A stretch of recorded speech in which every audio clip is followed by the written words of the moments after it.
Mas assim, o ano passado a gente fez um evento importante aqui, né, que reuniu mais de 200 profissionais aí, né, foi um evento internacional.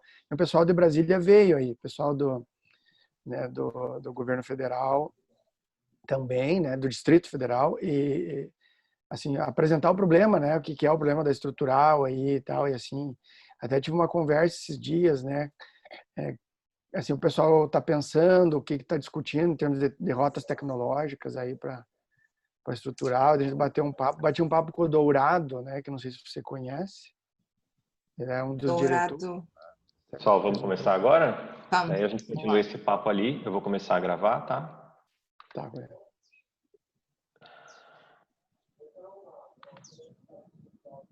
Espera aí. João, agora que você é o host, eu acho que você que vai ter que começar a gravação aí. Você consegue? Já estou gravando.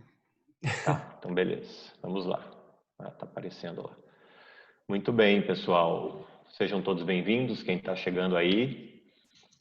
Estamos começando o nosso webinar, este capítulo, né, da série Redefinindo o Futuro das Cidades. Welcome para quem está chegando, bem-vindos. Eu sou o Julian Maftum, do Impact Hub Curitiba. Serei o mediador dessa conversa e que vai aí nos próximos minutos. Vamos discorrer então um pouquinho sobre esses desafios associados à ODS 11 das cidades do futuro, cidades inteligentes e sustentáveis. Esse programa, o Redefinindo o Futuro das Cidades, é uma parceria entre 7 Impact Hubs, da Suécia, do Brasil, da Colômbia e do México. Então, nós estamos promovendo esses webinars para destacar aprendizados, reflexões e também boas práticas em torno do Objetivo de Desenvolvimento Sustentável 11, Cidades e Comunidades Sustentáveis. Este webinar específico é uma produção do Impact Hub Curitiba, junto com o Impact Hub Brasília. Temos um convidado aqui do Paraná e um convidado do Distrito Federal, que daqui a pouquinho eu vou apresentar. E o Impact Hub é uma rede presente em mais de 100 cidades do mundo. Então, nós temos e teremos pessoas aí do mundo todo acompanhando esse papo. O nosso foco é a construção de comunidades empreendedoras com o objetivo de alcançar o impacto socioambiental em escala. Então, quero saudar os nossos debatedores, os nossos convidados hoje, o Charles Carneiro, pós-doutor em Engenharia e Ciência da Água e coordenador de projetos sustentáveis da Secretaria do Desenvolvimento Sustentável e do Turismo do Estado do Paraná. Charles, obrigado pela presença, seja bem-vindo. Muito bom dia a todos, um prazer, Julian. E também a Ana Maria Arski, arquiteta urbanista, especialista em reabilitação sustentável urbana e fundadora da startup 4 Hábitos para Mudar o Mundo. Ana, seja bem-vinda. Obrigada, Juliana, pela oportunidade. Bom dia a todos. Vamos àqueles avisos rápidos sobre como vai funcionar. Nós temos, né, a gente conta hoje com a tradução simultânea em espanhol e inglês. Então, se você está no Zoom, no computador ou no celular, procure ali nos ícones embaixo da tela, onde fica o chat, onde fica as reações dos participantes. Você vai encontrar um ícone de interpretation, né? Interpretation. Ao clicar nele, você vai encontrar as opções de língua: português, inglês ou espanhol. Quem está gentilmente fazendo essa tradução simultânea para nós em espanhol é a Antoniette e em inglês é a Débora. Esse webinar, na verdade, ele é um bate-papo, então sintam-se à vontade para interagir conosco pelo chat. E aí a gente vai incluindo essas considerações e perguntas durante a conversa. Muito bem, vamos começar. Charles, Ana, eu vou jogar uma pergunta para vocês. Eu acho que daí o Charles pode começar e a Ana complementar e assim a gente vai conduzindo. A escolha desse tema, no nosso caso aqui, a gente está falando de resíduos sólidos urbanos, a gente está falando de saneamento básico, e é óbvio que isso tem a ver com um problema muito grande que assola não só o Brasil, mas em geral os países da América Latina e de outros lugares do mundo. Mas aqui no Brasil especialmente a gente tem uma discussão e uma novidade mais recente, que é a aprovação que nós tivemos esse ano da Política Nacional de Saneamento, né, do Marco do Saneamento. Então, eu queria que vocês pudessem discorrer um pouquinho sobre o que vocês percebem que isso efetivamente pode mudar e, no caso, melhorar a realidade que a gente tem relacionada a essa questão dos resíduos sólidos aqui no país. Bom, então, novamente, muito bom dia a todos. Nós temos uma série de legislações aqui no Brasil, né? Lá desde o início dos anos 2000, né? Mas esse marco especificamente do saneamento na verdade, é um novo marco do saneamento. Ele vem para fazer alguns ajustes, principalmente no aspecto da livre concorrência. Então, no Brasil, existia um modelo antes no setor de saneamento que possibilitava as empresas estatais a fazerem contratos de programa, esse é o nome jurídico desse instrumento, diretamente entre as estatais e os municípios e as cidades, fazendo com que a iniciativa privada ficasse de fora desse processo na maioria das vezes. Então, o marco do saneamento vem para fazer esse ajuste, dentre vários outros, né, que ele também apresenta, aspectos importantes, como, por exemplo, instituir a necessidade de que os municípios cobrem pelos serviços de saneamento via tarifa. Hoje, esse serviço não é cobrado via tarifa na maioria dos municípios. E, por exemplo, no estado do Paraná, 93% dos municípios não cobram pela totalidade desse serviço. Quando cobram de forma parcial. Então, isso dificulta muito ter recursos para que o serviço seja prestado de forma adequada e também para remunerar de forma correta a iniciativa privada quando ela se apresenta para o serviço. Então, resumidamente, o marco coloca importantes alternativas. The new framework brings in new alternatives and ways that we're probably going to principalmente en el no país. Mas a esgoto e resíduos sólidos, eu acredito que as mudanças acontecerão de forma muito significativa e ele coloca, inclusive, prazos para o término dos lixões no país. Então, até 2024 se espera a extinção dos lixões. E nós já tivemos outros marcos que não conseguiram fazer com que isso acontecesse. Esperamos que agora isso de fato venha a ocorrer.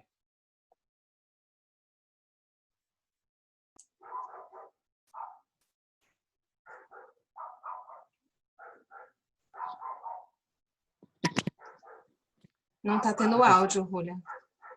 Julian sem áudio. Você está mutado. Coisas da tecnologia. Estão me ouvindo agora? Sim. Ok. O que você pode trazer dentro da tua perspectiva aí, em relação a essa oportunidade que a gente tem agora, como o Charles trouxe, de, quem sabe, de uma vez por todas, ter um caminho eficaz e definitivo para a gente acabar com esse... Acabar não, mas pelo menos para a gente remediar essa questão do resíduo urbano nas cidades brasileiras. Eu acho interessante porque a gente tem uma pessoa do setor público e uma do setor privado, né? Então isso dá muito equilíbrio, uma visão sistêmica bem ampla. Na verdade, os serviços de coleta, eles já têm sido terceirizados na maioria dos municípios, né? Já são empresas terceirizadas que estão prestando serviço para a Secretaria de Limpeza Urbana de cada um, então isso aí já é uma realidade que já acontece. Tem todo um processo de licitação, enfim, que corrobora com isso, mas a gente tem outras tecnologias de tratamento de resíduo que não, por exemplo, destinar para aterro sanitário. Né? O Brasil ele tem como característica principal 50% dos resíduos são orgânicos, ou seja, poderiam ter sido compostados e não ser destinados ao aterro sanitário, 35% de recicláveis, segundo a ABRELP, né, que é a Associação Brasileira de Empresas de Limpeza Urbana. Então, a gente tem um potencial aí de reaproveitamento de entre 85% e se nós incluirmos aí o aproveitamento energético nas usinas de cimento, que também já está se tornando uma realidade aqui no Brasil, nós temos quase que 90% a 95% de redução do nosso resíduo, como é o caso da Suécia, né? A Suécia é um país lixo zero, e que eu tive o prazer de conhecer esse processo todo. Então, esse marco também abre esse leque para essas novas tecnologias, essas novas soluções que não estavam previstas na Política Nacional de Resíduos Sólidos com tanta consistência. Ela está sendo revisada, né? Os resíduos sólidos são direcionados, o tratamento, a destinação, etc., são guiados pela Política Nacional de Resíduos Sólidos. Então, eu acho que esse marco ele abre esse leque de oportunidades e, quem sabe, de soluções, que é o que a 4 Hábitos faz. A gente fomenta a compostagem no local do gerador. Então, a gente já reduz a destinação dos orgânicos já na própria fonte, porque onde está sendo gerado orgânico tem pessoas para consumir os orgânicos, então a gente fomenta hortas urbanas orgânicas com esses orgânicos também, então a eliminação completa do resíduo já na sua própria fonte, sem ter que consumir combustível, ter gasto com transporte e ter um processo de centralização, que eu entendo que a centralização dos sistemas é o que provoca tanto impacto ambiental nos centros urbanos. Se a gente conseguisse fazer processos descentralizados e que hoje esse marco vai permitir algumas brechas onde esses sistemas vão poder atuar, eu acho que a gente vai conseguir transformar realmente cidades inteligentes e sustentáveis. Muito legal. Eu já ia pedir para você fazer um panorama aí do seu empreendimento, da sua startup. A gente vai falar um pouquinho mais sobre isso daqui a pouco. Charles, aproveitando esse gancho da Ana, fala um pouquinho para a gente, dentro do papel que você tem hoje aí no governo do estado do Paraná, né? O Paraná é um estado que, no quesito saneamento, sempre foi uma das referências para o Brasil. Então, a gente sabe que aqui a responsabilidade é dupla, porque não só é prover o serviço para as pessoas daqui, mas também a referência que isso acaba servindo para outros estados brasileiros e até da América Latina. Dá um panorama para a gente como que o estado está enfrentando e pretende, nos próximos anos, enfrentar essa questão dos resíduos sólidos urbanos nas cidades. Então, vejam, esse assunto é bastante complexo, né? Então, o fato de o Brasil ter hoje 3.500 lixões ainda tem uma série de razões, mas dentre elas é a própria complexidade da resolução do problema. Né? A Ana acabou de citar a questão das rotas tecnológicas, né? Nós tem mais de 3.000 usinas waste to energy no mundo, mas no Brasil não tem uma sequer, né, funcionando com resíduo sólido urbano doméstico em escala. Então, esse é um problema, né? Tem as razões que nós podemos até discutir aí adiante, se for o caso. Mas nós precisamos avançar muito aí na questão de outras alternativas que não enterrar resíduo, né? O Paraná, ele tem uma série de iniciativas, né? E recentemente, agora nós estruturamos uma equipe, né? Um corpo técnico qualificado, porque sem os profissionais fica muito difícil das coisas avançarem. Nós instituímos aqui o Plano Estadual de Resíduos Sólidos, que foi feito em 2018, e agora nós estamos tramitando um projeto de lei e decreto para regulamentar esse plano estadual, sendo ele a referência para todas as ações a nível do estado. Além disso, nós criamos 6 macroprogramas aqui no estado, né, para tratar dos resíduos sólidos. E primeiro uma plataforma, né, é uma plataforma digital para inserção da gestão dos resíduos, dividida em 2 módulos basicamente, um para municípios, para inserirem as informações relacionadas à gestão. Hoje a gente sequer tem a informação de todos os municípios, né, em detalhe de como fazem a gestão, e um outro módulo importante para a logística reversa, onde as empresas vão ter que inserir os seus planos de logística reversa, né, com base nos acordos setoriais e nos termos de compromisso firmados no Paraná. Um avanço dessa plataforma também é vincular os planos de logística reversa ao licenciamento ambiental, algo que, por exemplo, São Paulo, Mato Grosso já fizeram. Então, as empresas aqui no Paraná, para ter a primeira licença ambiental, seu empreendimento ou a renovação, terão que ter o seu plano de logística reversa aprovado. Então, isso é um passo É um avanço bastante importante. Então, nós também vamos revisitar todos os termos de compromisso aqui no Estado, revendo as metas como estavam e definir metas mais ousadas aqui dentro do Estado do Paraná. Também temos um programa de instituir a tarifa e não mais a taxa junto ao IPTU, e sim a tarifa, que é o valor cobrado mensalmente junto à conta de água, luz ou boleto, para todos os municípios do Paraná. Então, o fato dos municípios cobrarem hoje via taxa junto ao IPTU gera uma grande inadimplência, às vezes até da ordem de 50%, que faz com que os municípios não tenham recurso para fazer com que remunerar adequadamente o prestador de serviço, quer seja coleta, transbordo ou o próprio tratamento final do resíduo. Então, esse é um outro programa importante. Um outro programa é a instituição dos consórcios no estado do Paraná, né, como a grande chave, né, para que nós possamos ter uma melhor gestão dos resíduos, é instituir os consórcios. Então, já tem um estudo dos centros de massa, onde deveriam estar postados esses consórcios, quais municípios deveriam abranger. Então, nós estamos fazendo uma grande articulação, inclusive, com a Associação dos Municípios do Paraná, né, para que possamos instituir esses consórcios em todas as 20 macro-regiões do estado. Também um programa de instituir pilotos de grandes tecnologias ou de tecnologias diferentes, como, por exemplo, gaseificação, pirólise, essas rotas térmicas aí, para que a gente possa sair da mesmice dos aterros sanitários. Também instituir novas rotas, por exemplo, de tratamentos mecânico-biológicos, também são super importantes, né, para que a gente avance. Né? E um último programa que eu gostaria de destacar, que é o programa Compra de Resultados. Então, o que é? Nós vamos remunerar, nós vamos efetivamente pagar os municípios para que eles prestem bons serviços de resíduos sólidos. Então, estamos construindo. É um programa que a FUNASA já tentou implantar lá em 2012 no Brasil e acabou não avançando.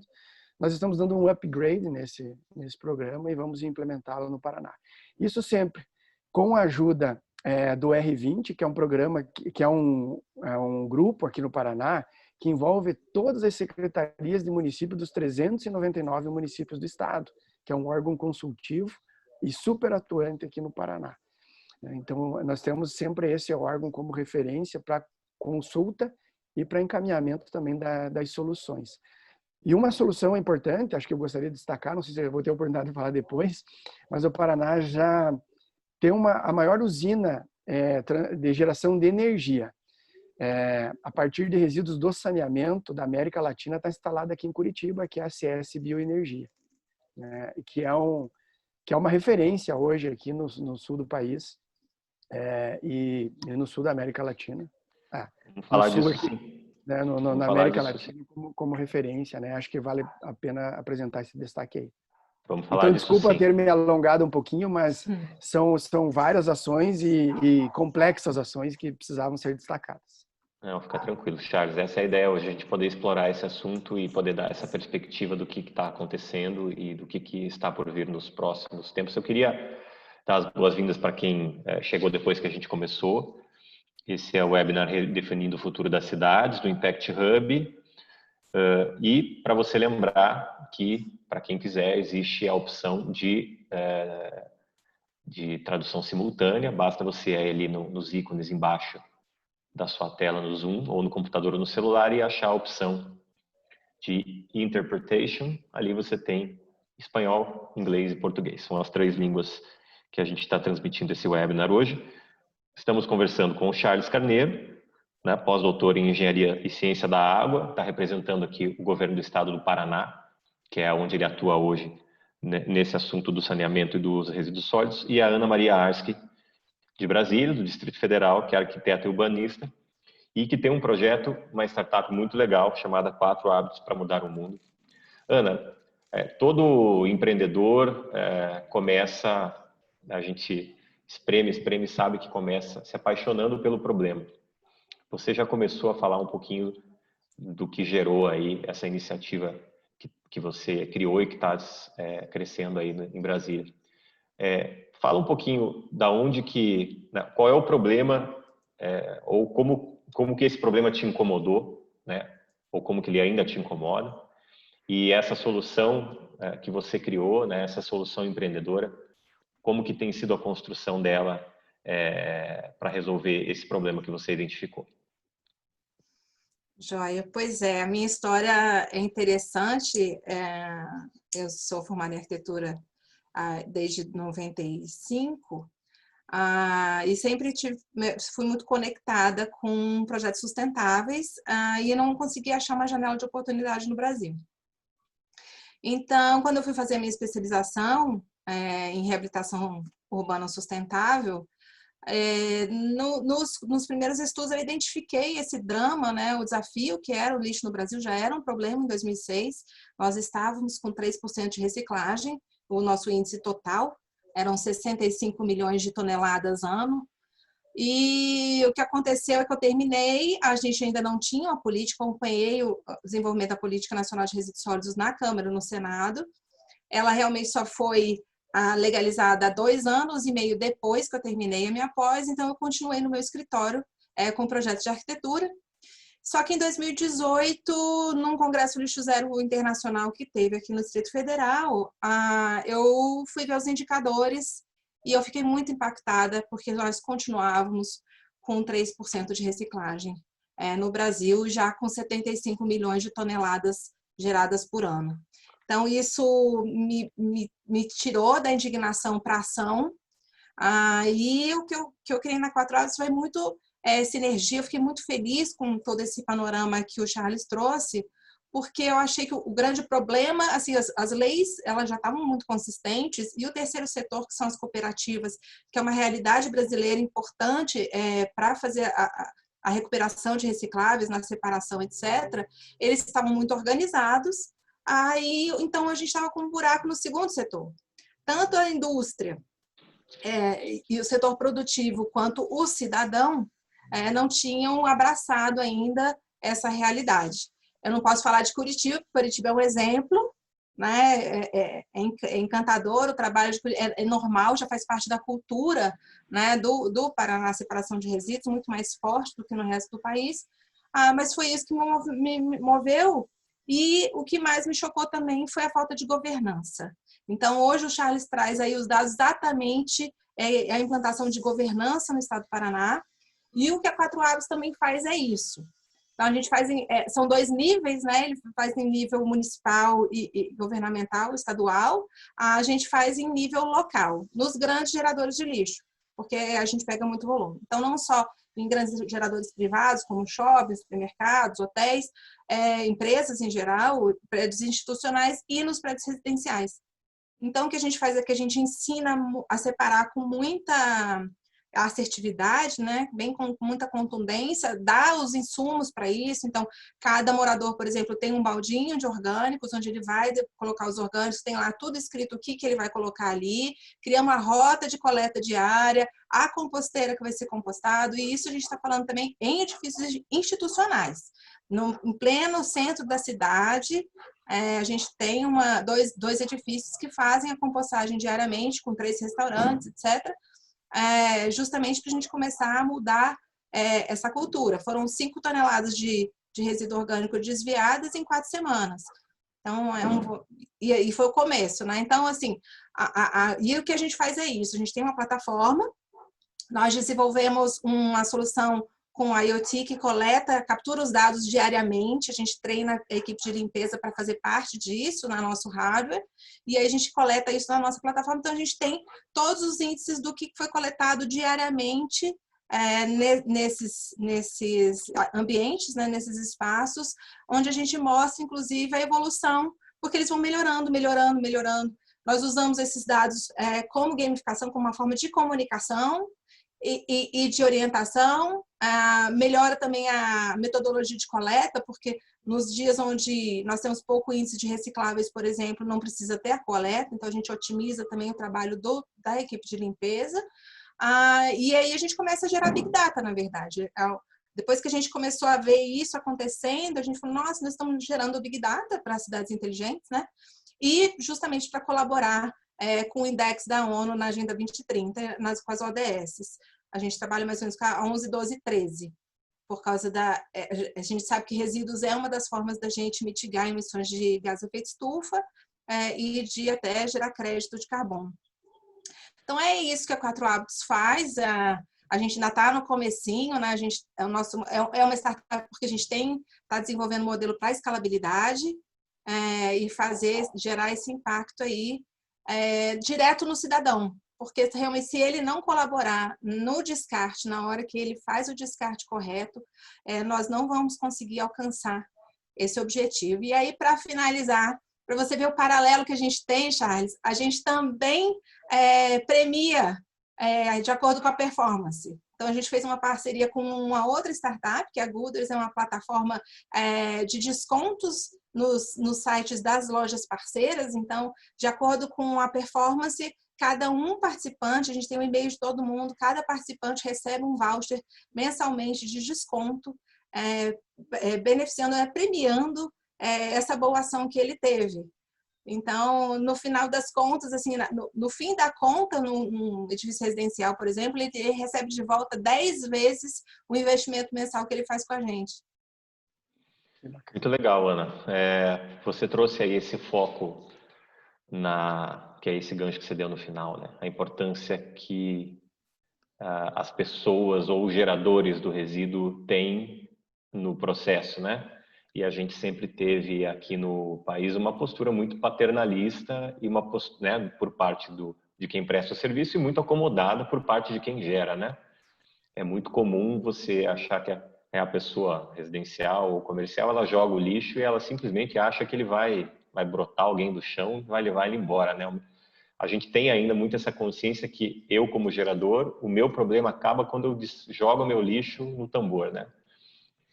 E a gente tem tanto a política nacional de resíduos sólidos, que você comentou um pouquinho sobre a tramitação que ela teve, quanto o que o marco legal traz, cada vez mais a responsabilidade do gerador, né, nesse processo de destinação adequada dos resíduos.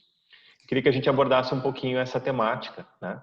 Mas antes, vou lembrar que, como a gente está falando de discussão de pessoas, quem está participando ao vivo conosco, fique à vontade para colocar os seus comentários, suas perguntas no chat. E quem está assistindo ele gravado, esse material fica disponível gravado também, pode colocar suas perguntas nos comentários do YouTube, que a gente vai fazer chegar nos nossos convidados para que essa discussão seja alimentada depois.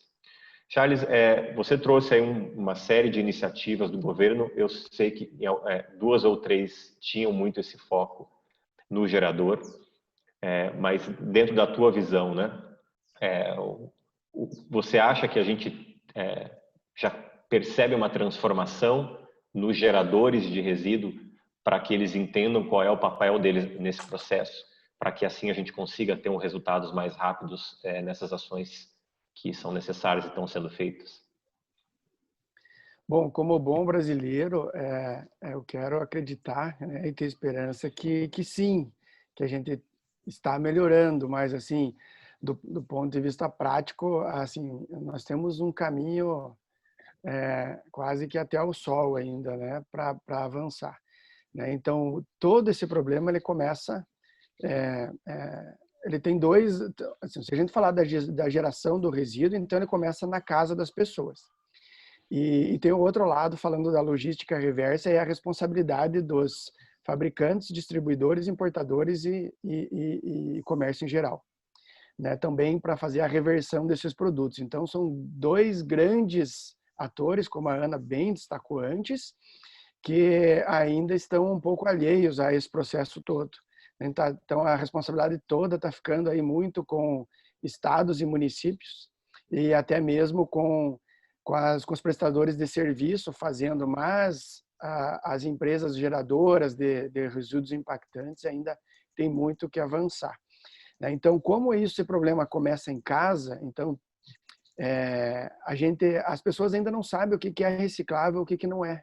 Então, sempre que eu vou dar alguma palestra, eu lá no meio abro um slide e começo a colocar os desenhinhos das coisas, por exemplo, um guardanapo, um papel alumínio, uma bandejinha de isopor e tal. E vou perguntando para que as pessoas levantem a mão. Geralmente é um público técnico. E desse público técnico, 90% erra, né? O que é e o que não é reciclável. Então, esse trabalho que a startup da Ana faz de essa orientação exata, correta, ela é super importante, porque todo o problema começa na residência. Então, hoje eu fiz uma continha simples para vir aqui para o evento para falar quanto de fralda que é gerado aqui em Curitiba. Então, fiz as contas que nós geramos aqui mais ou menos 170, 180 toneladas por dia de fralda, né? Nós geramos 430 toneladas por dia entre fralda e outros resíduos de banheiro, né, como papel higiênico, enfim, absorventes e outras coisas assim, 430 toneladas dia, né? E agora, nesse período pandêmico, nós fizemos um trabalho importante junto com a Universidade Federal, a Universidade Tecnológica aqui, a ABS, com orientações para as pessoas de como proceder com os resíduos na residência nesse momento pandêmico. Para casas onde não havia risco, né, de contaminação e tal, e para as casas onde havia suspeita de contaminação. Fizemos uma campanha intensa em relação a isso, né, em todos os veículos, né, rádio, televisão, as mídias sociais e tal. E mesmo assim, os resultados, a gente não alcançou o resultado que a gente imaginava. A gente viu uma geração muito maior, inclusive, de resíduos recicláveis nas residências nesse período, em detrimento de um menor resíduo orgânico nos restaurantes, por questões óbvias, né?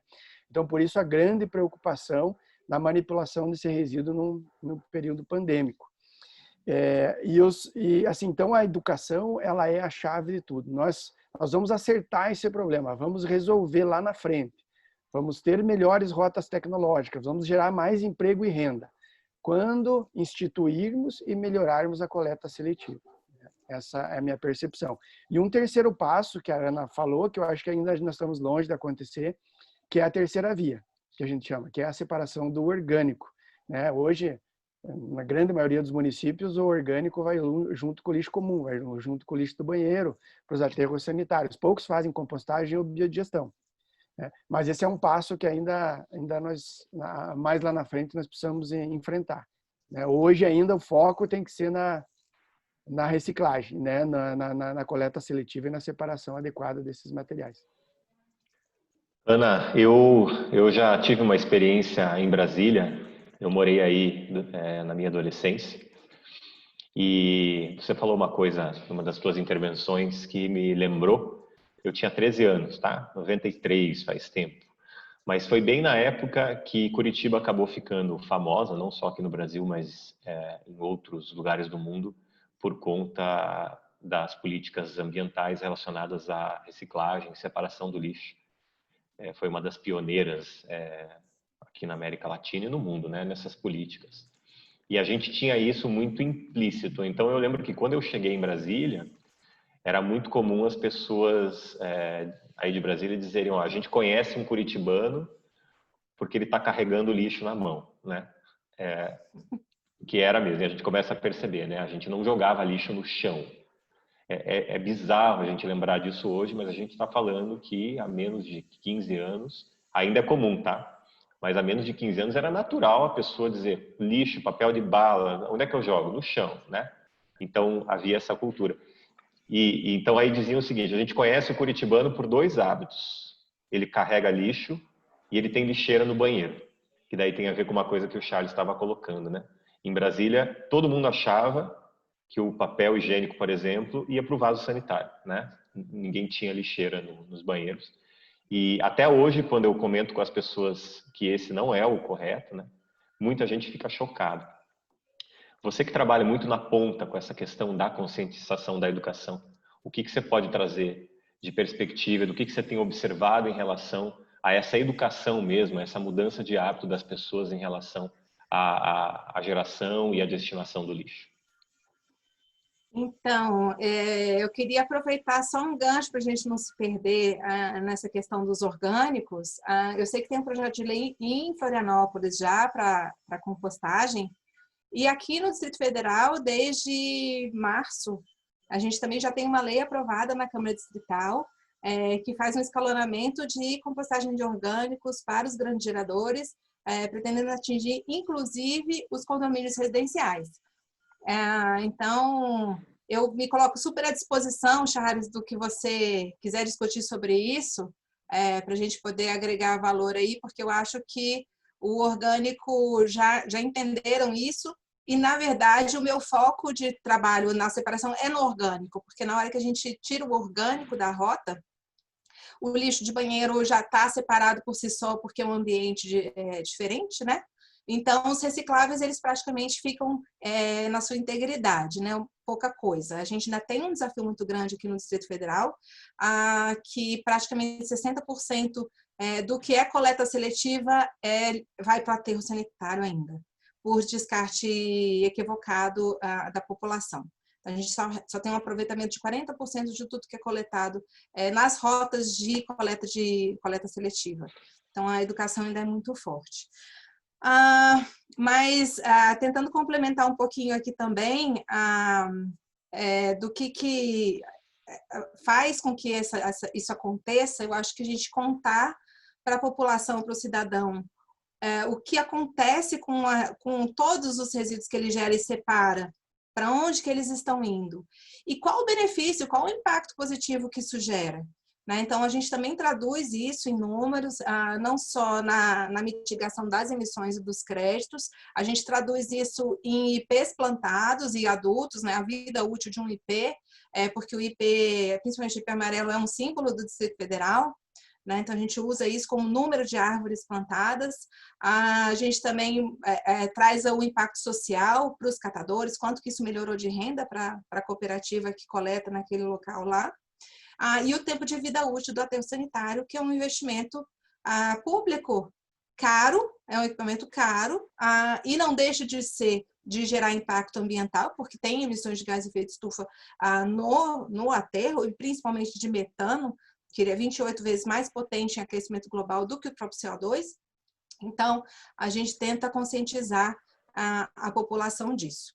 Em relação ao papel higiênico, no vaso, eu acho que tem algumas questões de opinião, e aí eu vou polemizar aqui, porque nos Estados Unidos e na Europa também se joga o papel higiênico no vaso sanitário. O papel higiênico, de uma certa forma, na sua grande maioria, ele é hidrossolúvel, né? Tem aqueles que não são, porque eles têm o adicionamento do RU, que é o catalisador para o processo de fabricação do papel, e que aí dificulta um pouquinho mais. A gente entende que isso daí gera um volume maior na estação de tratamento, mas o papel higiênico chega a ser mais solúvel do que o número 2. Então, a gente entende só que é um aumento de volume. Quando a gente põe isso na régua entre tratamento, levar isso num caminhão compactador que vai consumir diesel, vai andar uma rota enorme para um aterro sanitário, aí a gente tem um questionamento, será que isso faz sentido? Né? E na minha concepção, não faz muito sentido. Mas a gente sabe que isso daí é uma briga é uma questão de valores entre quem trata o esgoto e quem trata o resíduo. Só que eu também acho o seguinte, a nossa cultura, e aí eu diria universal, na sua grande maioria, ela é de sujar e entregar sujo. Né? Ela pega limpo e entrega sujo. Então, a gente precisa ter essa economia circular do desenho completo, não só em logística reversa de recicláveis, que eu concordo 100% com o que o Charles falou. Nós estamos tentando entrar em contato com essas indústrias para a gente já fazer a compensação da logística reversa direto do gerador, direto para eles, e acompanhar isso na rota toda. Mas também por que nos edifícios, nas instalações, nós estamos entregando uma água suja e recebendo uma água limpa e entregando suja? Por que a gente também não tem nas instalações, que eu acho que vai ser o futuro, de ter pelo menos uma parte de filtragem ou equipamentos que façam essa limpeza dentro do próprio edifício e devolva a água limpa para onde ele foi gerado? A gente tem estudos lindos na Holanda, na própria Suécia também, onde eles fazem isso e pegam a água do rio, usam a água do rio, limpam de volta e volta para o ciclo. Quer dizer, até o impacto de consumo não muda.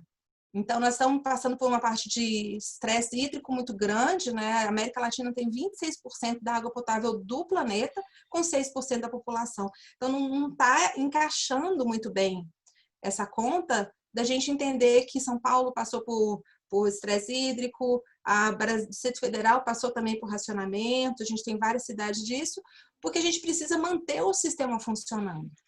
E a gente só consegue manter o sistema funcionando se a gente parar de consumir e devolver sujo, estragado, enfim, contaminado, ocupar áreas de florestas com aterros sanitários, isso não faz sentido.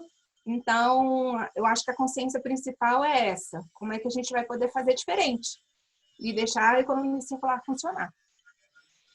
É que fique registrado na história esse material, a gente também está passando aqui em Curitiba, em várias regiões do Paraná, a maior seca, né, já é considerada aí na história. Estamos em racionamento já há um bom tempo aqui, sem muita previsão de... Eu brinco com as pessoas que o nosso inverno está brasiliense aqui, sabe, Ana?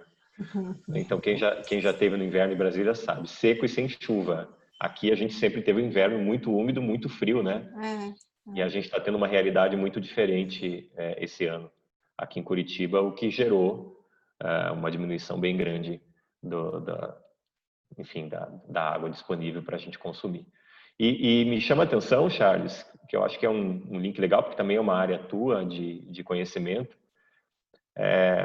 como na falta a consciência parece que aflora, né? Quer dizer, eu tenho percebido uma movimentação, claro que não é de todo mundo, mas de muita gente despertando consciência. A gente está falando agora da água, mas é óbvio que a mesma relação pode ser colocada para qualquer dessas realidades que a gente está discutindo. Na falta, né, a consciência aparecer. E como que você está vendo essa perspectiva em relação ao saneamento de forma geral? Quer dizer, a gente vai ter que adotar, ou a gente vai ter que reagir mais, ou ainda é possível a gente se prevenir e trazer a educação junto para mudar as coisas? Ou a gente vai ter que se basear pela política do cobra caro, deixa faltar, né? Não que isso seja uma política de Estado, mas, enfim, a natureza a gente não controla, né? Fala um pouquinho o que você percebe dessa realidade que a gente está vivendo aqui em relação a esse assunto. Eu acho que tem, assim, a gente sente sempre tem uma forma de educação, né? Ou é a falta, o bolso ou a punição. Essas três instrumentos de educação são fantásticos, assim, né? E resolvem muitos dos nossos problemas. Então, na questão, só voltando ali um pouquinho, eu já falo disso, Juliano, do que a Ana colocou, né? Então, assim, a gente enfrenta esse problema de educação em relação ao lixo, né? Jogar ali naquele local e se livrar do problema é algo... Com a descarga, a mesma coisa, né? O indivíduo aperta o botãozinho da descarga, puf, virou mágica, né? Se livrou de um problema e ele acha tão mágico aquilo que ele acaba jogando, às vezes, até fralda, absorvente. Então, nas estações de tratamento de esgoto, a gente encontra absolutamente de tudo. Animais, pedras, celular, né? Então, assim, esse é um problema, assim. Então, a educação, como eu falei, ela é a base de tudo, então ela tem que ser continuada sempre intensa, muito intensa, para que a gente tenha algum resultado e vá melhorando, né? E nessa parte das redes, só complementando, tem a questão da projeção do sistema, né? Então, as redes, elas são projetadas, né? Tem uma certa declividade para conduzir até um percentual de sólido. Então, a entrada, claro que se cair um outro papel higiênico não seria problema, mas se todo mundo jogar papel higiênico, e tem gente que às vezes usa muito papel higiênico, isso poderia, de fato, ter um problema na condução, né? Sabendo que sabidamente a gente já tem outros resíduos sólidos juntos nesse esgoto. Então, é feito todo um estudo e tal, então as redes não são projetadas para receber ainda. Mas não que isso não possa ser mudado no futuro, né? E as coisas possam ser revistas. Eu acho que tem diferentes formas, diferentes opiniões e diferentes caminhos. Eu acho que não é uma coisa fechada e nem um modelo só para todas as cidades, assim como para o tratamento de resíduos. Eu acho que tem espaço e deve ter espaço para todo mundo. Todas as rotas são possíveis, né, de serem aplicadas com tranquilidade, dá para dizer isso aqui no Brasil, né, desde a incineração até o simples e velho e bom aterro sanitário, né? Então, Julian, eu acho que sim, a questão, né, do saneamento em geral, a questão dos valores são importantes, né? É uma boa ferramenta de fazer funcionar.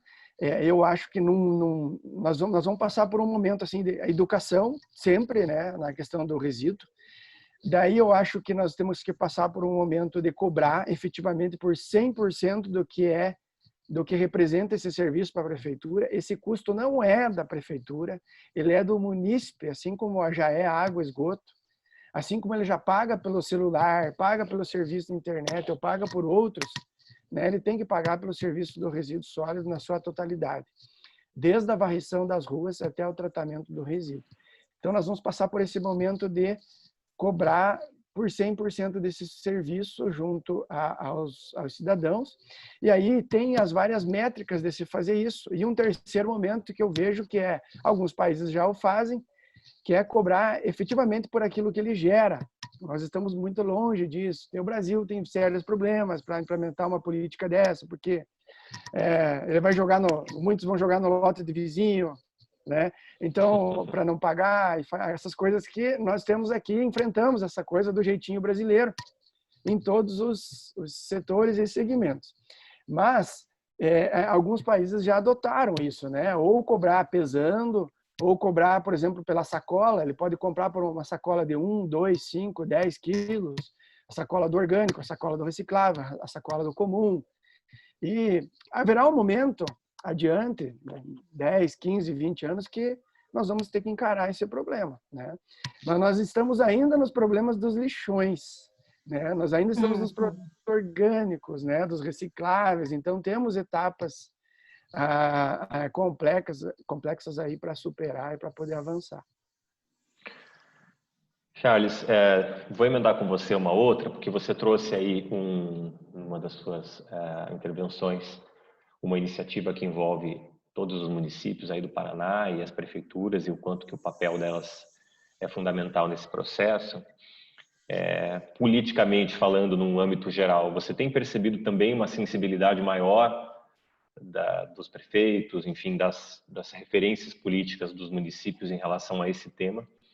Porque a gente sabe que, historicamente, esse não era um assunto que ganhava pauta e prioridade de ninguém, né?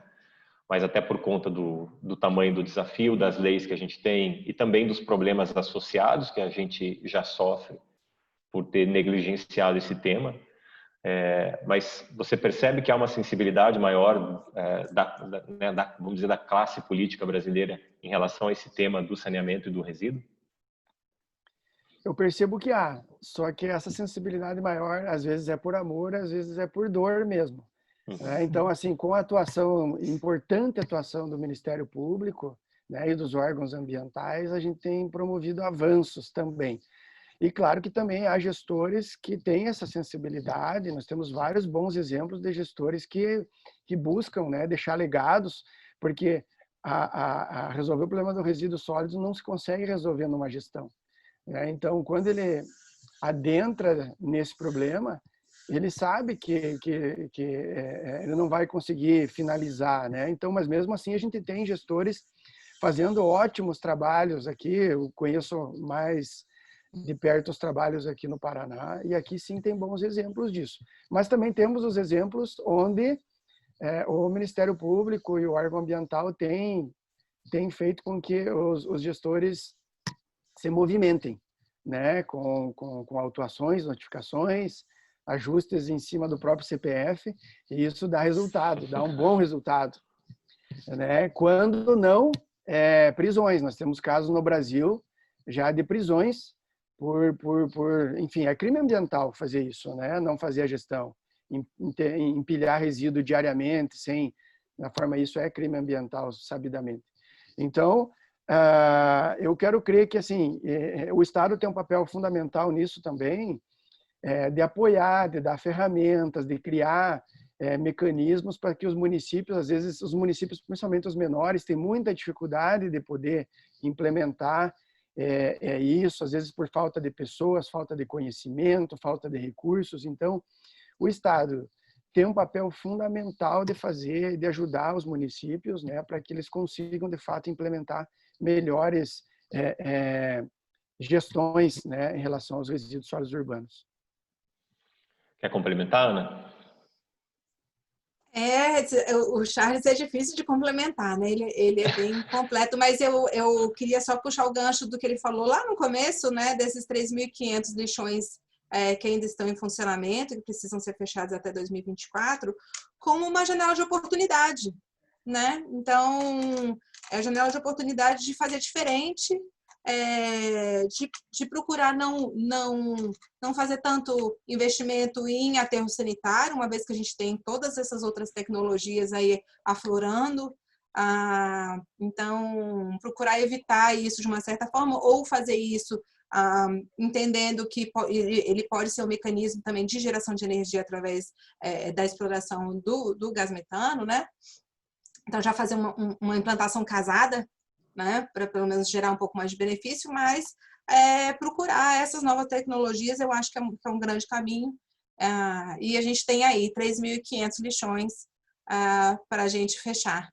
Então, precisa de muita tecnologia, cada uma adequada à realidade de cada um.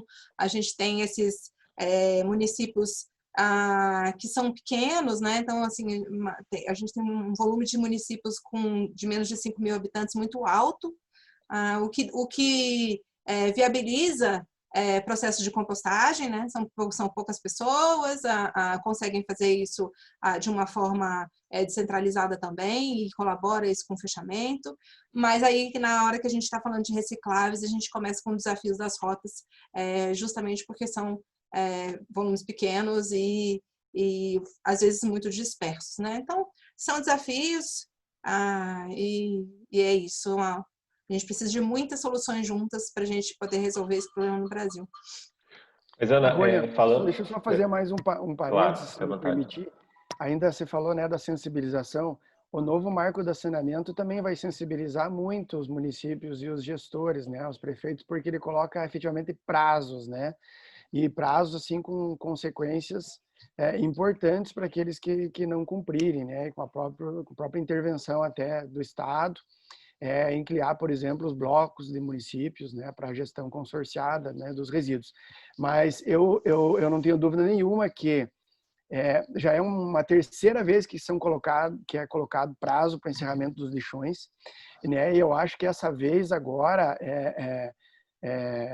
os órgãos ambientais e as promotorias de meio ambiente vão atuar firmemente a partir aí de dezembro, principalmente, né, com assim, os municípios que não têm o plano de gestão regionalizada de resíduos, né, o seu PGRS, ele a partir já de dezembro de 2020, ele já em tese já está não atendendo o novo marco do saneamento, ele já está suscetível às punições que a lei permite, né, e que ela estimula, inclusive, que aconteçam. E aí tem os prazos, em função do tamanho das cidades, até 2024. Então, os mecanismos estão todos aí, né? Então, nós temos agora uma grande, um dever, mas também, como a Ana colocou, oportunidades, né? Vai depender, claro, a gente tem a questão da escala dos municípios para implantar uma determinada rota tecnológica ou não, para tornar viável o aproveitamento energético ou não. Isso, os estudos são coisas muito bem dominadas já, né, tecnicamente, mas nós precisamos avançar e elas são possíveis de serem feitas, né? Então, basta agora os gestores, né, de municípios, junto com os estados, promoverem esses avanços. Eu ia questionar a Ana, ainda em relação a essa questão política, porque você citou a aprovação aí no Distrito Federal de uma lei relacionada à destinação dos resíduos orgânicos. E aí o Charles complementou algo que eu ia realmente destacar. A gente tem já, desde a política nacional, uma legislação já considerada bastante contemporânea, né? Ela teve inspirações muito positivas. Agora, reforçada pelo marco do saneamento. A gente percebe um movimento em alguns municípios e alguns estados complementando com leis mais regionais, adaptando a essa realidade. Então, a gente percebe que legalmente a gente tem um cenário já definido e a gente tem também uma perspectiva muito bem alinhada. Agora como que a gente coloca isso em prática. O que você percebe aí, Ana, em relação a essa temática dessa lei específica que interfere diretamente no teu empreendimento, no teu negócio? Você percebe que realmente isso tem perspectiva de ser colocado em prática? É uma legislação que envolveu as pessoas? Você percebeu uma sensibilização da classe política decisória nesse aspecto? Fala um pouquinho desse bastidor para nós, da tua percepção em relação a essa questão política específica dessa lei que você comentou agora há pouco. Não só a nível distrital, né? Assim, aqui o Distrito Federal, ele fez uma mudança radical, começou em 2015, quando ele começou a adotar a lei dos grandes geradores, o fechamento do lixão, a instalação do primeiro aterro sanitário de Brasília, né? O fechamento completo do lixão, que só recebe hoje material de resíduo de obra da construção civil. Então, ele vem avançando muito, e agora a última licitação, a contratação foi para que tivesse 100% de cobertura de coleta seletiva no Distrito Federal como um todo.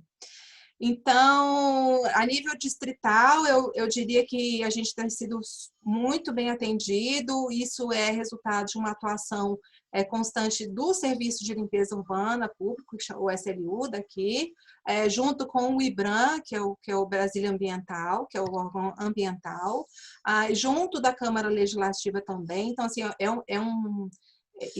com influência da própria ABS também. Então, assim, todos os órgãos estão voltados e se unindo para gerar essas leis e essas condições.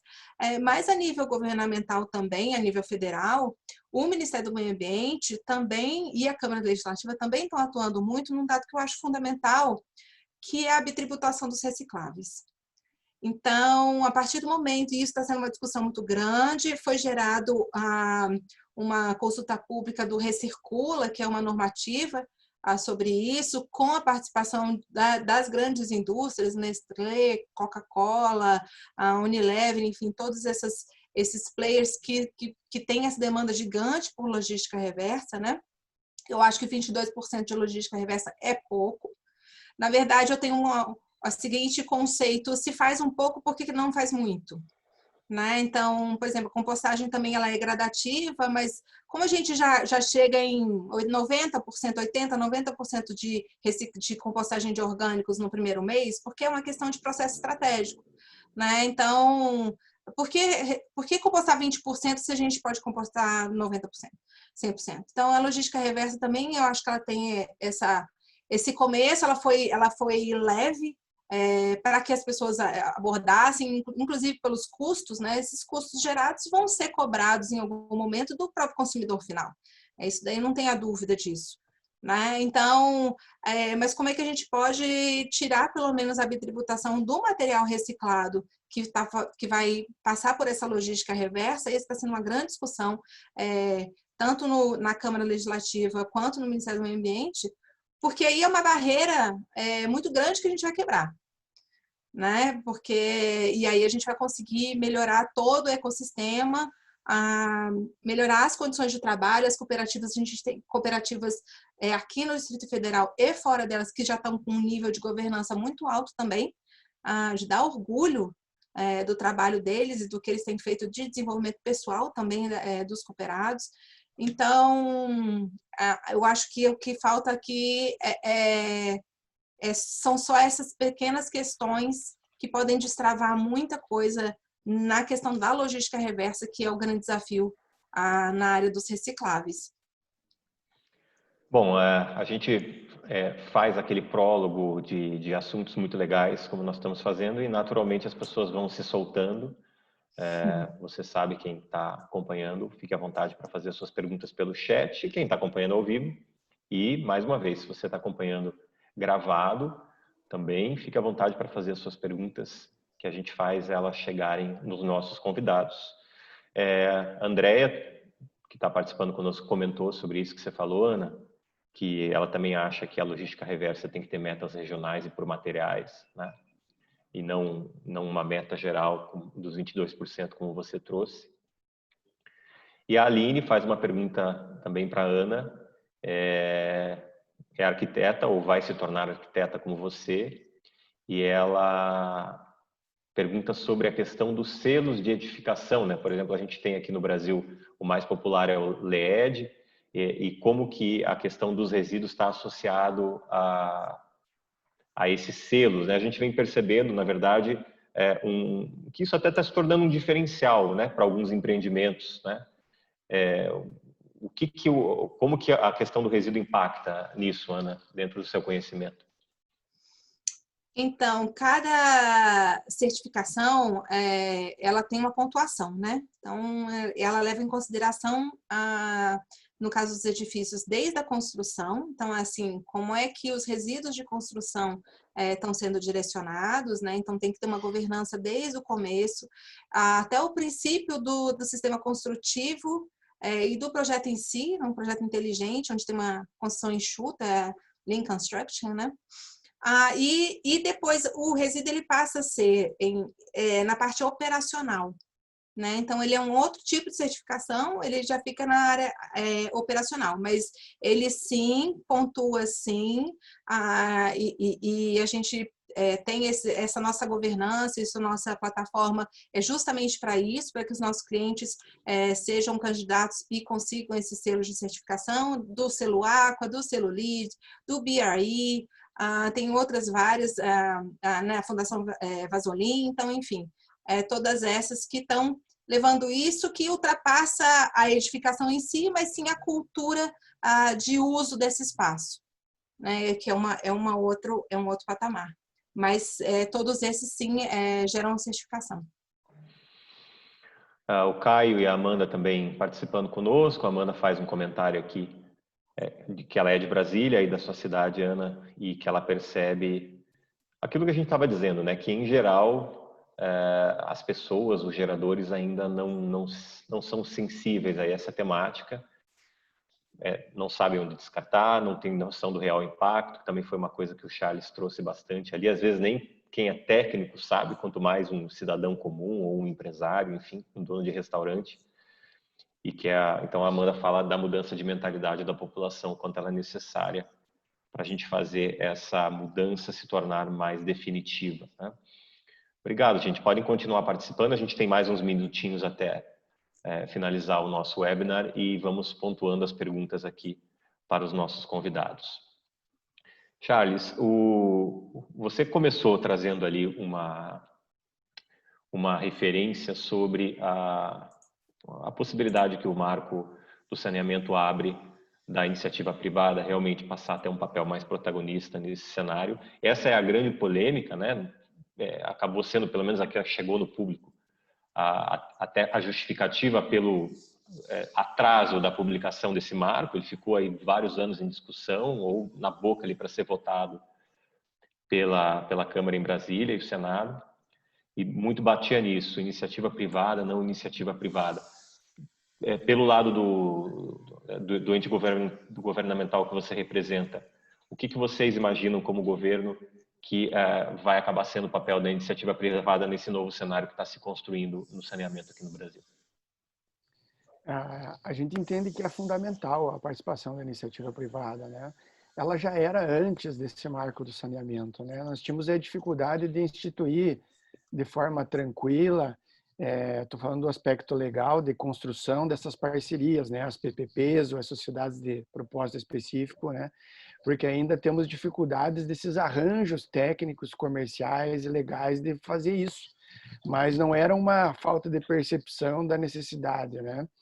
E eu acho que agora o marco ele coloca, dá iguais condições de concorrência para o setor privado e público, quer dizer, ou virá via parcerias, ou virá via livre concorrência mesmo, né? Mas especialmente ainda no setor dos resíduos sólidos, que eu acho que é o objeto principal hoje da nossa fala, é mais premente ainda a necessidade da entrada da iniciativa privada, principalmente com esses aportes das grandes tecnologias, né?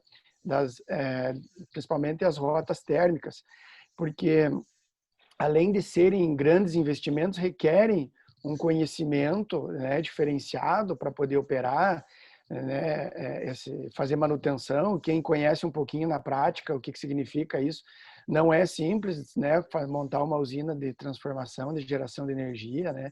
Isso requer profissionais super capacitados, né? A manutenção desses sistemas de forma adequada para que não, né? Se imagina o que é fazer um investimento. Tem um caso clássico na Europa, né, de um investimento, foi feito uma usina de pirólise, alguma coisa em torno de 10, 20 milhões de euros, um projeto piloto, né, que funcionou super bem, e depois, num segundo momento, partiu para um consórcio enorme, o investimento foi da ordem de 1 bilhão de euros, né, e a usina não funcionou, né? Então, é preciso ter esse cuidado, né, esse know-how para poder avançar. Então, a iniciativa privada vem não só com dinheiro, mas com muito conhecimento técnico nessa parte aí das rotas diferenciadas de tratamento. A gente tem um caso aqui no Paraná, você começou descrevendo ele, que é o caso da CSBio, que atende um pouco isso que você está falando. Conta um pouquinho para a gente como que tem sido essa realidade, né? É um projeto piloto no Brasil que já está em funcionamento. O que você pode dizer para nós dessa perspectiva, a partir dessa experiência que a gente está vivendo aqui no Paraná? Foi um projeto pioneiro, né, inovador, né, no seu tempo e na sua escala. Então, muito bom. Talvez seja acho que a única usina de tratamento de resíduos sólidos, embora não seja de resíduos sólidos domésticos, mas é de resíduo orgânico, né, do saneamento. Então, ela trata resíduo de uma grande estação de tratamento, que é a ET Belém, aqui em Curitiba, que atende 900 mil pessoas e que no futuro vai chegar a 1,5 milhão, né? E mais os resíduos de grandes geradores de Curitiba, né? 100 toneladas de resíduos orgânicos de grandes geradores, como, por exemplo, o Ceasa, e 800, 900 toneladas de lodo líquido que sai da estação Belém para lá, que é um lodo aeróbio, né? Com aeração prolongada, enfim, um sistema que permite ainda uma conversão e um aproveitamento térmico desse material. Então, essa usina ela é uma grande tratadora de resíduos, ela não é uma geradora de energia, né? Então, tem que entender sobre esse aspecto. Então, a principal receita dessa usina é o seu gate fee, que a gente fala, né? Que é o valor pelo tratamento do resíduo. E uma receita acessória que pode ser, sim, assumir uma importância significativa, que é a geração de energia, dependendo do valor da energia e da performance da unidade. Estão havendo várias políticas de incentivo, leilões públicos, priorizando, agora o Ministério das Minas e Energia está programando um leilão de energia para energia oriunda do setor de resíduos sólidos. Então, isso vai promover, né, já parte de valores maiores, né? E então, quando esses valores aí passam de 350 a 400 reais o megawatt, isso assume uma importância considerável, né? Há plantas, por exemplo, na Europa, onde a metade da receita da planta é da venda da energia, né? E nós podemos chegar nisso aqui, né? Então, e ainda tem outras receitas acessórias que poderiam vir, mas essas acho que são as duas mais significativas. Então, a CSBio sim uma referência. Um problema que eu falei é a questão da tecnologia, por exemplo, né, é uma parceria público-privada da Sanepar com uma empresa chamada Catalini, e então a tecnologia é austríaca, então os motogeradores são austríacos. Quando requer uma manutenção do sistema, e a gente sabe que requer com uma certa frequência, você tem um problema, né? Então, nós precisamos tropicalizar mais as tecnologias aqui.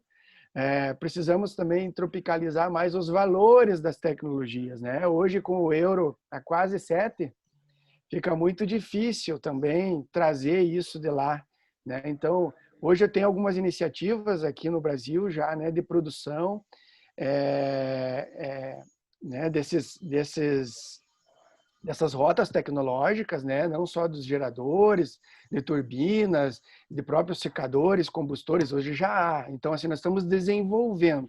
Estamos aí há uns 20, 30 anos atrás, por exemplo, da Europa, mas estamos fazendo, né? Está começando, está avançando, e isso é mesmo uma solução assim de médio e longo prazo, né? Para que nós vamos passar por um tempo ainda de implantar os aterros sanitários, será um passo necessário, né, para que nós depois possamos avançar. Lembrando que sempre uma usina de transformação térmica, por melhor performance que tenha, ela requer um aterro sanitário como backup do lado, ou mesmo para dispor a escória, né? A gente não consegue converter tudo, né?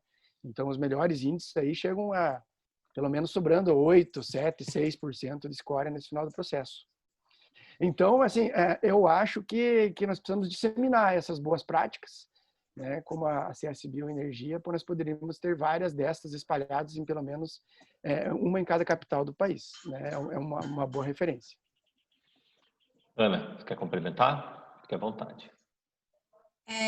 Eu fico hipnotizada pela conversa, né? Me envolvo profundamente, mas eu acho que eu fico encantada com essas soluções, mas eu acho que a gente tem que encarar o Brasil como Brasil, né? Então, essa tropicalização é bem isso mesmo, e entender como é que a gente funciona, o que a gente tem, por exemplo, nessa população, quase 1 milhão de catadores, atuando no Brasil. Então, né, a gente tem que entender que isso é uma realidade brasileira, nossa continentalidade também.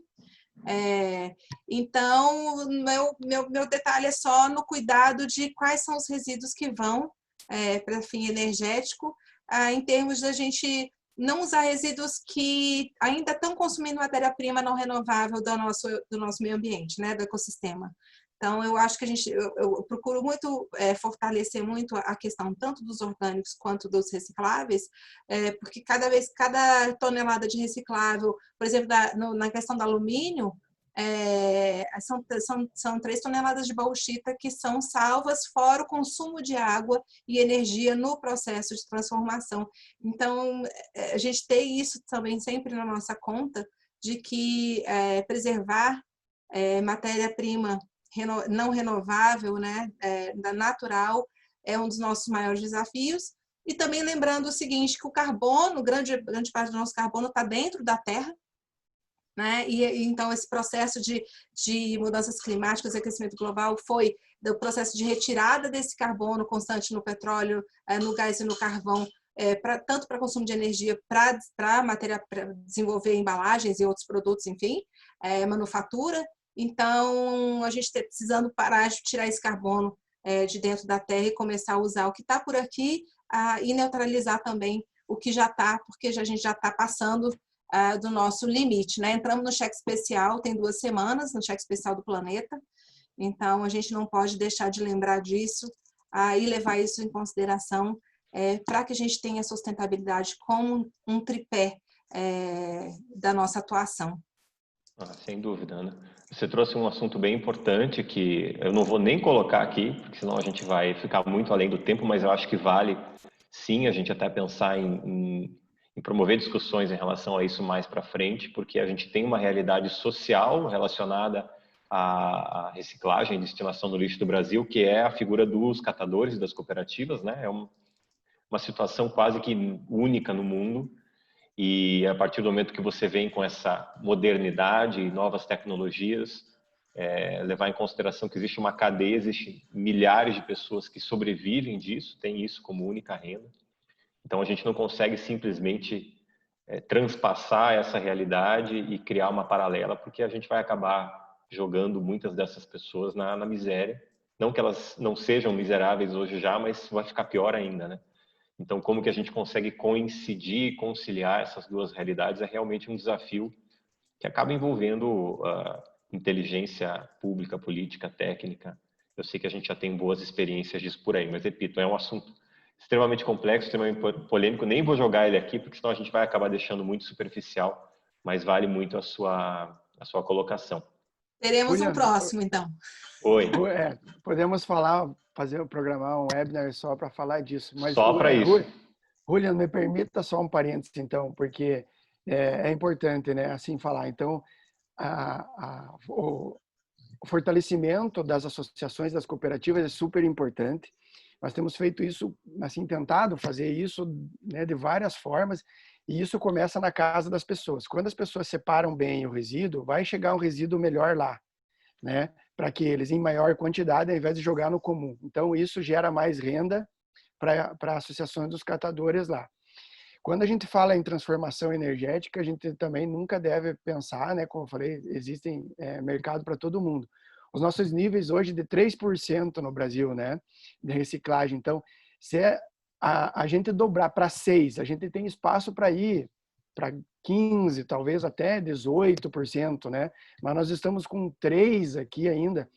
E para chegar em 6, que seria dobrar a capacidade de trabalho dessas cooperativas, né, e tal. E isso ainda, assim, requer um trabalho muito grande para a gente alcançar. E quando a gente está falando em recuperação energética, nada é melhor do que fazer a reciclagem, né? Estou falando ainda, nem falando do trabalho das pessoas, estou falando financeiramente, né? Financeiramente é melhor reciclar, separar, do que gerar energia. Então, sempre a separação deve vir em primeiro lugar. Aí a questão dos orgânicos, tal, tem que ver a finalidade, discutível, não. A questão do CDR, depois este material que não foi reciclado, né, que ficou junto, que é a fralda que estamos falando, que é o papel de bala, que é o pacote da bolacha, que ainda tá, né, que não tem ainda reciclagem e tal, é o pedaço de pau, né? Esse material que a gente está falando em transformar em energia, né? Esse material que certamente seria enterrado.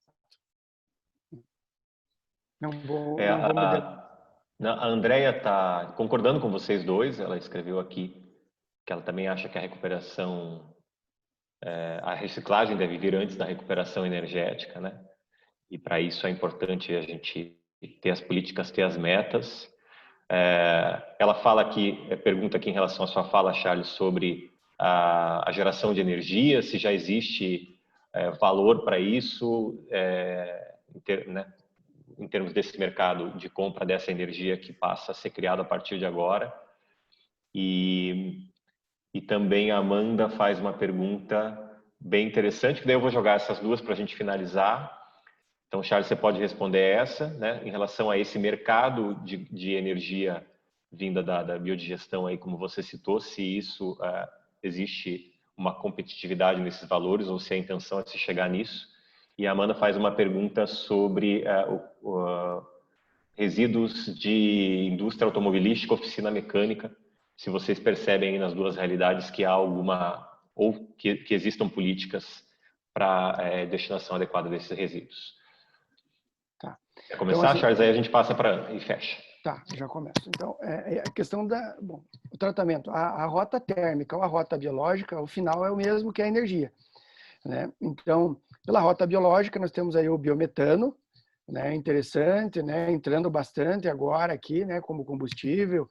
Antes, quase que não se falava, né? Do biometano e assim, alcançando tecnologias melhores, muito próximo ao gás natural. A discussão hoje está mais na questão de inserir na rede junto com o gás natural ou não. Esse mercado está sendo discutido hoje aí, tá? Discussões grandes aí nesse sentido do biometano com o gás natural. Por sua vez, o biogás gerando energia, nós teríamos então essa energia elétrica que seria a mesma a partir da transformação térmica dos resíduos. Então nós temos lá na frente a energia elétrica. E aí nós temos os leilões que têm acontecido sistematicamente. Então, respondendo à pergunta, sim, já há um mercado disso, né? No Mercado Livre, é pelo menos R$350 o megawatt, é muito possível de se conseguir. Mas a expectativa do setor, principalmente do setor de energia, é que se criem leilões específicos para energia oriunda de resíduos sólidos. É isso que está sendo trabalhado, por exemplo, pela ABREM, que é a Associação Brasileira de Recuperação Energética de Resíduos, né, junto ao governo federal, e já há, né, um desenho de uma proposta de um próximo leilão, muito em breve, para energia específica para o setor de resíduos sólidos. Eu creio que isso é um avanço, né, e deve ter isso também para a questão de biogás, né? Por exemplo, as estações de tratamento de esgoto. E com isso, nós vamos fortalecendo esses mercados e colocando mais essas energias alternativas como, de fato, né, componente da nossa matriz energética. Ana. Bom, eu acho que há também uma oportunidade nessas questões do biogás e de fazer uma transformação do consumo de metano, também serve como uma redução de emissões de gases, né?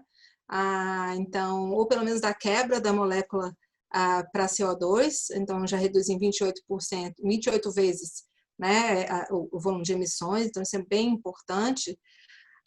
Mas lembrando também que o nosso grid energético, o Brasil, ele realmente, nós somos um país muito diferente, a nossa matriz energética, ela é muito mais limpa do que todas as outras, né? E a gente tem essas características de ter um nível de insolação muito grande, tem uma alta performance das energias fotovoltaicas, e também uma questão de energia eólica também muito forte. Então,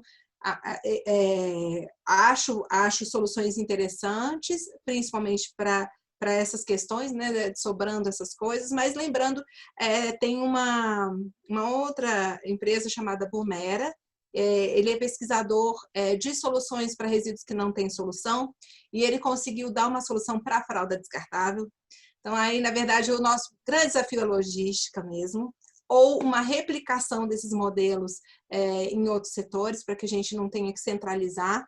E essa é minha grande bandeira mesmo, que eu mais defendo, é descentralização de sistemas, justamente para a gente reduzir muito os impactos. Então, a partir do momento que os prédios particulares, residências começaram a colocar as suas fotovoltaicas instaladas, a gente teve não só uma regularização do sistema de distribuição de energia aqui no Distrito Federal, que sofre uma oscilação muito grande em alguns setores, eu mesmo na minha casa. Meu vizinho instalou, a gente começou a reduzir muito essa oscilação por causa desse equilíbrio de grid. Então, entender isso, né, entender quanto que isso daí realmente vai beneficiar o nosso grid energético, uma vez que a gente tem essas outras características e a gente tem uma energia quase que 100% limpa.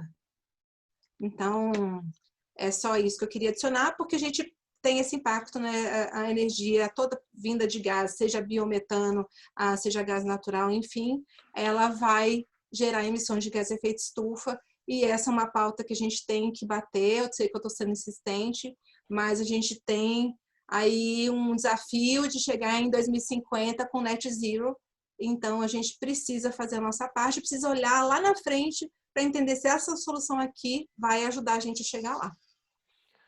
Muito legal. E eu vou fazer uma pergunta para vocês dois, para a gente fechar, e aí vocês fiquem à vontade, após responder, para fazerem as considerações finais de vocês. A nossa temática do webinar específica desse capítulo, né, da série, né, Redefinindo o Futuro das Cidades, a gente está nesse capítulo aqui, produzido pelo Impact Hub Curitiba e Brasília. Estamos falando sobre o gerenciamento dos resíduos sólidos nas cidades, né? Para vocês, qual tem que ser nesse momento a prioridade, né? Se vocês tivessem e tem que escolher uma para a gente poder avançar nesse aspecto, assim, qual é o elemento principal que vocês acham que tem que subsidiar essa meta, né, que você trouxe, Ana, da gente poder, quem sabe, alcançar em 2050 isso. Mas qual é a prioridade nesse momento? Eu queria que cada um de vocês destacasse uma. É a educação, que o Charles falou, porque se a gente não tiver a participação da população nesse sistema, é a ponta de tudo, né? Exatamente onde a gente começa atuando, foi a percepção que a gente teve desde o começo, que as pessoas não sabem separar, elas não sabem. E a gente não pode esperar que alguém te dê o que ela não tem. Então, o que a gente tem que atuar é exatamente nesse ponto, para que a gente consiga. Aí sim, a gente tem só rejeitos, a gente tem só fraldas absorventes femininos, a gente tem só reciclados, a gente tem os metalizados dos biscoitinhos, os saquinhos de chips. Então, se a gente tiver isso de forma clara, separada, em rota, funcionando, rodando, aí a gente pode pensar em todas as soluções possíveis. Nossa gama de soluções aumenta muito. Você, Charles? Sem dúvida nenhuma, né? Educação, mas assim, enquanto o munícipe, né? O cidadão, eu acho que é a educação, é a coleta seletiva. O cara tem que as pessoas têm que separar direito para que possa avançar. Mas aí tem as empresas que têm que fazer as logísticas reversas dos seus produtos, e aí, assim, as empresas, se tiver alguém, assim, o Paraná lhes aguarda, nos procurem para os termos de compromisso. A Quatro Hábitos também quer conversar com vocês. A gente vai fazer essa logística desde o gerador. Vamos fazer o serviço já de vocês. Senão, nos procurem, porque senão, muito em breve, nós procuraremos vocês. E em relação aos municípios, são os consórcios, né? Então, acho que são essas três coisas, que são três, né, esferas aí diferentes aí para que cada um tenha uma prioridade para poder fazer com que avance, né, essa questão como um todo. Então, qual que é o caminho para procurar o Estado do Paraná via você, Charles? É procurar a Secretaria de Desenvolvimento Sustentável e Turismo na Diretoria de Políticas Ambientais. Ok, maravilha. E Ana? A gente tem um site, é só entrar no nosso site, quatrohábitos.com.br, tem um chatzinho ali, entre em contato no nosso chat que a gente retorna para vocês. Quais são os 4 hábitos? Separar os resíduos corretamente, reduzir o volume de lixo do aterro sanitário, recuperar orgânicos, recicláveis e energéticos e multiplicar isso em benefícios sociais e ambientais. Muito bem, maravilha, está na ponta da língua. Charles, Ana, obrigado por vocês terem compartilhado tanta coisa legal conosco hoje. O objetivo dessa série de webinars promovida aí pelo Impact Hub é realmente que a gente possa gerar reflexão, que a gente possa apontar caminhos, discutir boas práticas. Eu acho que a gente conseguiu atender muito isso hoje. Quero agradecer a todo mundo que participou. A gente teve bastante gente envolvida aqui hoje. Alguns acabaram participando mais ativamente, fazendo perguntas. Espero que a gente tenha conseguido atender a todos aqui. Obrigado pela audiência de todo mundo. Vamos agradecer especialmente a nossa equipe de tradução, né, a Antoniette, a Débora. Elas são da GLOT, G-L-O-T, que é uma rede global de transferência cultural por meio de idiomas, uma parceira do Impact Hub, e uma organização que trabalha em prol e pelos ODS com a sua política. Se você quiser saber mais sobre eles, acesse glot.org, glot.org. E se você quiser saber mais sobre como participar dessas e de outras iniciativas que o Impact Hub promove, a gente tem uma comunidade global e você pode fazer parte dela de forma gratuita. Se você quiser saber como, acesse impacthub.net e participe da nossa comunidade. Esse é uma das tantas coisas que simultaneamente está acontecendo no mundo nesse momento. Quero agradecer a Gabriela Rodrigues, a nossa grande coordenadora, produtora desse projeto. A gente está falando de uma série de webinars. A gente vai ter mais 5 edições até novembro. E a próxima edição já é no dia 15 de setembro. Vamos falar sobre espaços públicos verdes, aí uma parceria do Impact Hub Estocolmo e do Impact Hub Bogotá. Então, convido a todos para ficarem atentos às nossas redes sociais para saber dessa agenda, se inscreverem. Nesses próximos webinars até novembro, a gente vai continuar discutindo e refletindo sobre a ODS 11, como tornar as nossas cidades e comunidades mais inteligentes e sustentáveis. Obrigado, Ana. Obrigado, Charles, mais uma vez. Obrigado a todo mundo e até a próxima. Obrigada. Julián, vou fazer um spoiler aqui. A Quatro Hábitos vai atuar no Impact Brasília. Então, para você vir aqui conhecer, a gente deve inaugurar esse espaço, deve ser inaugurado agora no próximo mês. Então, vem aqui conhecer a Quatro Hábitos, vai fazer toda essa governança dos resíduos lá. E eu venho aqui conhecer. Ótimo. E convido você, se você quiser trazer essa iniciativa para Curitiba, vamos conversar, porque ela é bastante interessante. O Impact Hub em Brasília, que vai inaugurar a sede agora nas próximas semanas aí. Então, é uma boa chamada também, né? Faça as suas reservas no Impact Hub. Charles. Eu queria dizer que, assim, será um prazer também aproximar o contato com a Ana Maria, né? Muito bacana, ideias muito legais e em consonância com o que está acontecendo hoje no mundo, muito bacana. Dizer que sim, a gente estava falando de cidades, torcer que a nossa Curitiba consiga implantar o seu edital. Hoje tem um certame na praça que deve mudar, né, a gestão de resíduos sólidos nos próximos anos, também super importante, né, descentralizando e principalmente aplicando novas rotas tecnológicas. Então, isso a gente espera que isso... E a gente vai deixar de enterrar 2.700 toneladas por dia aqui, né? E parabenizar a Impact Hub pela condução, especialmente ao Julian, brilhantemente conduziu. Mostrou que também tem bastante conhecimento, deve ter debatido em casa muito com a sua esposa, que é uma grande profissional de saneamento, né? Então, foi um prazer participar aqui com vocês. Um abraço a todos aí. Conversas de refeição, Charles. Obrigado, gente. E para quem acompanhou, gostou, a gente vai disponibilizar essa gravação logo para pessoas que não conseguiram acompanhar ao vivo. Também fiquem à vontade para indicar para suas redes. Logo, logo divulgaremos o caminho para isso. Gente, um abraço para todo mundo. Fico feliz que a gente conseguiu cumprir a nossa pauta tão brilhantemente. E até a próxima edição do webinar Redefinindo o Futuro das Cidades, 15 de setembro, ok? A próxima edição. Um abraço para todo mundo. Tchau, tchau. Um abraço. Tchau, obrigada.